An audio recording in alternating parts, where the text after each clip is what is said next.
ಗುರುಗಳೇ. ಮುಂದಿನ ರಾಶಿ ಕುಂಭರಾಶಿ.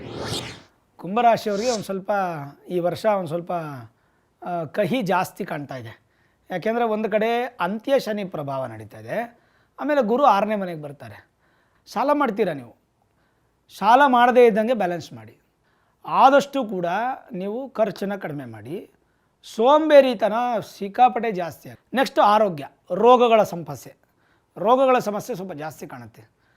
ನಿಮಗೆ ಒಂದು ಸ್ವಲ್ಪ ಆರೋಗ್ಯದಲ್ಲಿ ತೊಂದರೆಗಳು ಬರುವಂಥ ಸಾಧ್ಯತೆಗಳು ಹೆಚ್ಚಾಗಿರುತ್ತೆ. ಎಸ್ಪೆಷಲಿ ಗಂಟಲು ಸಮಸ್ಯೆ. ಆಮೇಲೆ ಶನಿ ಬಿಟ್ಟು ಹೋಗ್ತಾನೆ.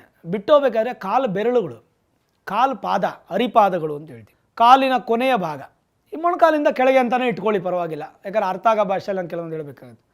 ಸ್ವಲ್ಪ ಹುಷಾರಾಗಿರಿ. ಏಟು ಬೀಳೋದು, ಮುರ್ಕೊಳ್ಳೋದು ಈ ಥರದ್ದು ಆಗ್ಬೋದು.